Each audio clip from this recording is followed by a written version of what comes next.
चलते नीति आयोग से जुड़े हुए, जहां पर नीति आयोग की बैठक से बाहर निकल चुकी है ममता बनर्जी और बैठक बीच में छोड़कर ममता बनर्जी बाहर निकली है। ममता बनर्जी का आरोप है कि बैठक में बोलने का समय उन्हें कम दिया गया। इतना ही नहीं, दूसरा बड़ा आरोप उन्होंने ये लगाया गया कि माइक को बीच में ही बंद कर दिया गया।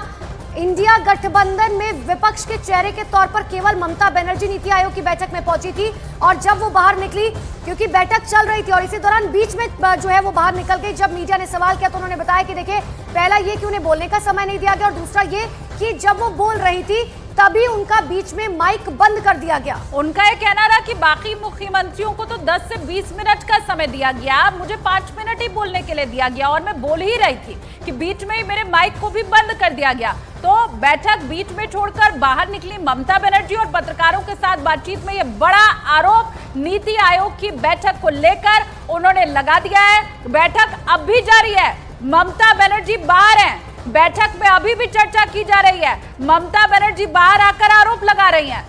विपक्ष में एकमात्र ऐसा चेहरा था ममता बनर्जी का जो नीति आयोग की बैठक में पहुंची थी। इससे पहले कहा जा रहा था कि हेमंत सोरेन पहुंचेंगे, हालांकि वो नहीं पहुंचे। दूसरी तरफ पंजाब के मुख्यमंत्री भगवंत मान ने पहले ही इससे किनारा कर लिया था।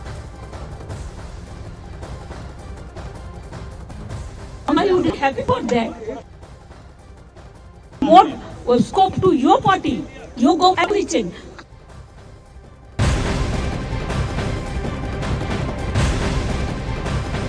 और उधर कुछ ही देर पहले बीजेपी के अमित मालवीय ने ममता बनर्जी के ऊपर निशाना साधा था।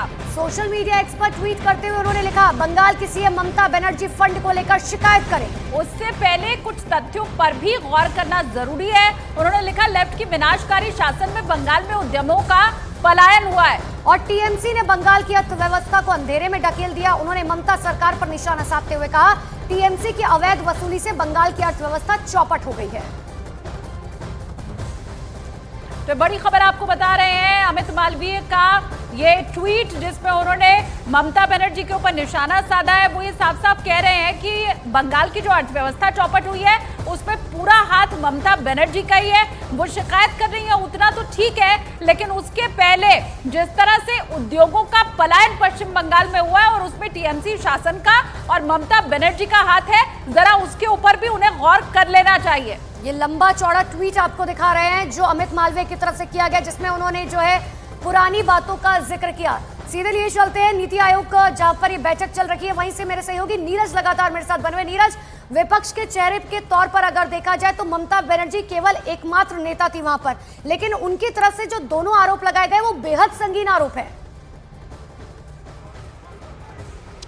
देखिए, बिल्कुल केंद्र सरकार पे आरोप है कि उनके माइक को बंद किया गया और सिर्फ 5 मिनट का वक्त दिया गया ममता बनर्जी को, क्योंकि विपक्ष की तरफ से उनका कहना है कि विपक्ष की तरफ से वो अकेली मुख्यमंत्री थी और दूसरी तरफ ज़्यादातर राज्यों के मुख्यमंत्रियों को जो ममता बनर्जी से पहले बोले थे, चाहे चंद्रबाबू नायडू हों और दूसरे एनडीए से जुड़े मुख्यमंत्री हो जिसमें बीजेपी शासित राज्यों के भी मुख्यमंत्री हैं, उन्हें 12 से 20 मिनट तक का वक्त दिया गया, लेकिन 5 मिनट के बाद ममता बनर्जी के माइक को बंद कर दिया गया और इसीलिए वो इस बैठक का बहिष्कार करके निकली हैं और कभी भी इस बैठक में हिस्सा नहीं लेंगी। अपने 5 मिनट के भाषण में ममता बनर्जी ने मांग किया है कि प्लानिंग कमीशन को दोबारा बहाल करना चाहिए, क्योंकि नीति आयोग के पास वित्तीय अधिकार कुछ भी नहीं है। तो राजनीतिक भेदभाव का आरोप लगाते हुए ममता बनर्जी इस बैठक से निकली, मीडिया को संबोधित किया और ये कहा कि आने वाले वक्त में वो इस बैठक का हिस्सा नहीं होंगी।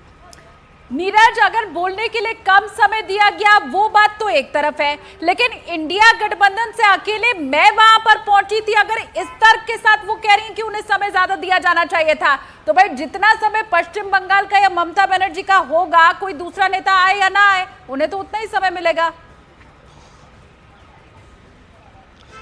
देखिए, बिल्कुल आपने ये बात ठीक कही कि अगर आप इंडिया गठबंधन से अकेले हैं तो दूसरे का वक्त आपको नहीं मिलेगा, लेकिन ममता बनर्जी का आरोप ये है कि उन्हें सिर्फ 5 ही मिनट बोलने का वक्त दिया गया और बीच में माइक को बंद कर दिया गया। देखिए, अकेले वो इंडिया गठबंधन से दूर हैं, लेकिन इंडिया गठबंधन के फैसले से अलग हैं ममता बनर्जी। उन्होंने अलग राह पकड़ी है। कांग्रेस शासित राज्यों के मुख्यमंत्री नहीं आए, माफ कीजिएगा, डीएमके के मुख्यमंत्री एमके स्टालिन नहीं आए, लेफ्ट के मुख्यमंत्री पिनराई विजयन नहीं आए, हेमंत सोरेन इस बैठक में नहीं पहुंचे। आम आदमी दिया गया, क्या वो काफी था या नाकाफी था? वो अपनी बातें रख पाई ममता बनर्जी या नहीं रख पाई? और इस पर बीजेपी का क्या अब आने वाले समय में पलटवार होता है, देखने वाली बातों की। बहुत बहुत शुक्रिया नीरज तमाम जानकारी के लिए।